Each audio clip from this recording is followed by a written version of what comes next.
बिस्मिल्लाहिर्रहमानिर्रहीम। अस्सलामु अलैकुम خوږو شاګردانو. نن زموږ موضوع ده د بګتۍ پیژنګلو او د بګتۍ فني و فکري جاج. دا کورس دی پښتو فولکلور دویم سمستر BS پښتو څانګه ملکنډ پوهنتون. خوږو شاګردانو، زموږ د پښتو د ولسي ادب د مختلفو اصنافو پیژنګلو او د هغې فني فکري جاج روان دی. تاسو د دې نه وړاندې د ټپې، چاربیتې او نیمکۍ پیژنګلو او په فني فکري جاج باندې لیکچرې واورېدې. نن ستاسو سره معرفي کومه د ولسي ادب یو بل ډېر زړه راښکونکی صنف بګتۍ. د پښتو د ولسي ادب د منظومې برخې یو بل اهم صنف د بګتۍ په نوم یادیږي. دا هم د موسیقیت او غنایت نه برپور صنف دی. بګتۍ هم لکه د ټپې، چاربیتې او نیمکۍ خپل ځانګړي فني او فکري خصوصیات لري. بګتۍ به مجلسیانو اکثر د چاربیتې او بدلې په منځ کې د مجلس د خوند، رنګ او شوخۍ سیوا کولو لپاره ویلې. دا صنف هم د پښتو د ولسي او ملي آهنګ نماینده صنف دی او نسبتاً د دې ساز او آهنګ زیات دلکش، شیرین او اثرناک وي. د جذباتو او احساساتو راپارولو زور او مستی په بګتۍ کې د نورو اصنافو نه زیاته موجود وي. محترم فضل میر خټک د بګتۍ د دغه ځانګړتیا په هکله لیکي: بګتۍ د لوبې او د چاربیتې په منځ کې د پښتو د ادب زوړ صنف دی. دا صنف د لنډ بهر د چاربیتو په رنګ دی.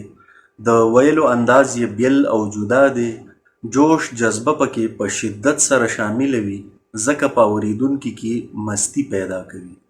اکثر پکې د محبوب بیروخي، د هجران تاو او د وصال خوند بیانېږي.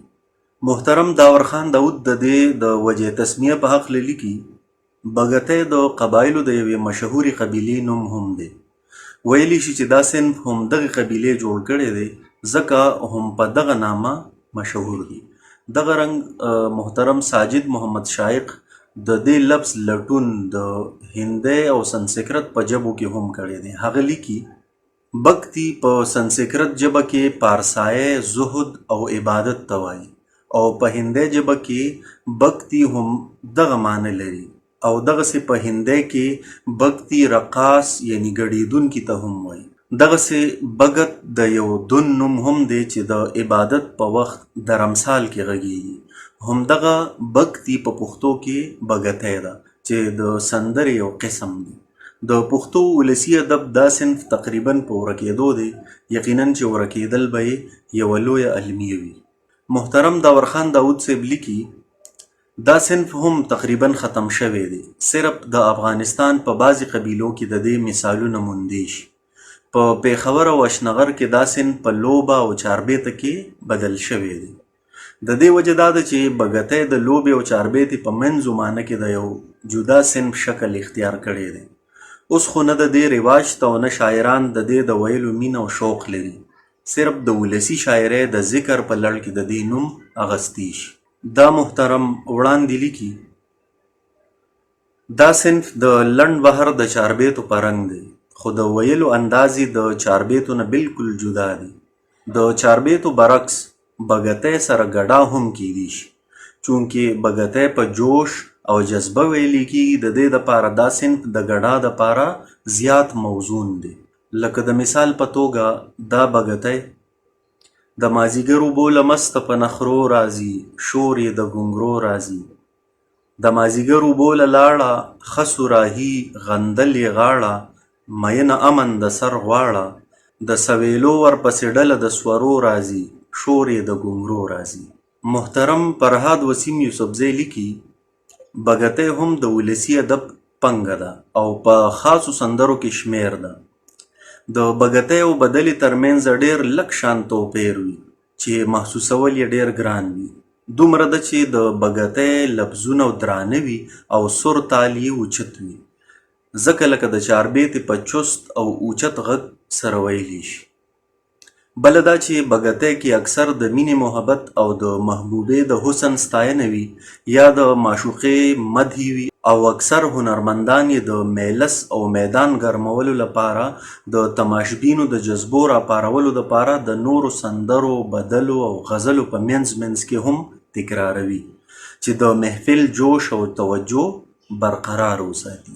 محترم ډاکټر عبدالله جان عابد صاحب لیکي د پښتو ولسي شاعرۍ کې یو اهم صنف بګتی ده چې پکې د عشق و محبت د جذباتو په زړه راښکونکي انداز کې بیان کولی شي او هم د دې زړه راښکونه او جادوګر انداز په وجه دی په بلوچستان او د خیبر پښتونخوا په جنوبي ضلعو کې ډیر مقبولیت حاصل کړی دی او کله چې دا د ولسي رقص سره ویلی شي نو بیا یو عجیبه شان کیفیت طاری کوي.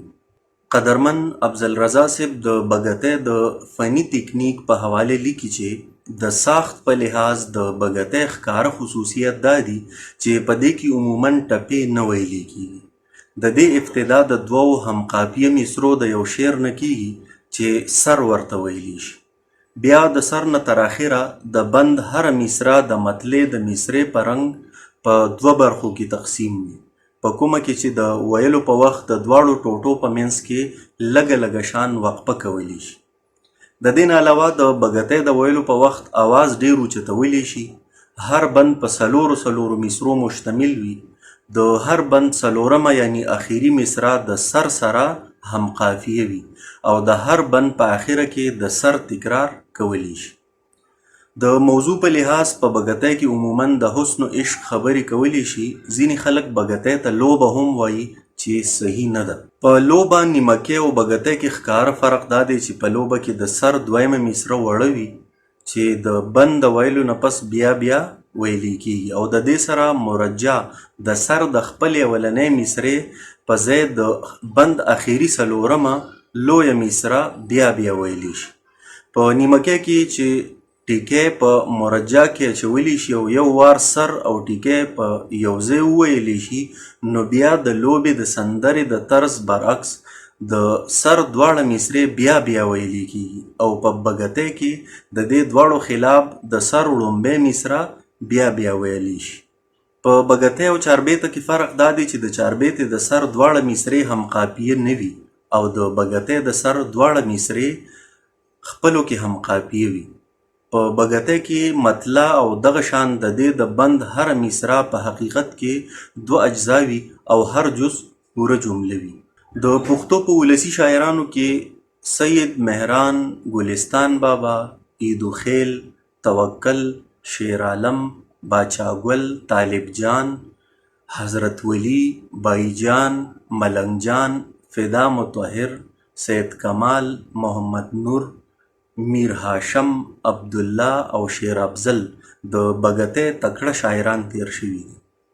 د څو مشهورو بګتو بیلګې وګورئ. په مازیګر اوبو لځي په مکیزونو اخلي ازار د زخمي زړونو. د سهیلو سره مستی کا عشقان لا په اور ستی کا چې سور سالوکوز لتندی کا. مازیګرې د ګودر غاړه سیل د جونو اخلي ازار د زخمي زړونو. یا دا مشهوره بګتی: دا تور سترګې زما یادیږي زړګی صبروم کله صبریږي. دا تور سترګې زما یادیږي. دا تور سترګې سرې لاسونه په بام ولاړه کوي سیلونه وربل کیښې تازه ګلونه موزي رقیب به ترېنه زاریږي. دا تور سترګې زما یادیږي. یا د ګلستان بابا دغه مشهوره بګتی: ګلونه راوړه د ګلزاره زما شنا راځي د خاپیرو د باغ مالیاره. خاوند د موړ مې په دیدن کې د دیدن وږې یمه. طاقت مې نشته په بدن کې د وصال تږې یمه. سترګې مې سرې دي له خماره زما شنا راځي د خاپیرو د باغ مالیاره. مالیاره ومې منه سوال ماته رامبیل راوړه چې مې ښکاره کاندي کمال هسې امیل راوړه. خواري پې وکړه مزیداره خواري پې وکړه مزیداره زما شنا راځي د خاپیرو د باغ مالیاره. نن مې د یار د راتلو غږ دی ماته ریبار راغی ورته نیولی مې خپل غوږ دی وخت نوبهار راغی. جارو کوم په بڼو لاره جارو کوم په بڼو لاره زما اشنا راځي د ښاپیرو د باغ مالیاره. د دې زده کړې حاصل خوږو شاګردانو د حاصل په توګه د نننۍ زده کړې نه موږ زده کړل چې بګتی څه ته وایي، یعنې د هغې پیژنګلو مو وکړ ستاسو سره او ورسره د هغې په فني او فکري خصوصیاتو باندې خبرې اترې وشوې. هیله لرم چې دغه ټولې خبرې به ستاسو زده شوي وي. چېرته چې یې ښاد، آباد او بریالي اوسئ. کور مو ودان.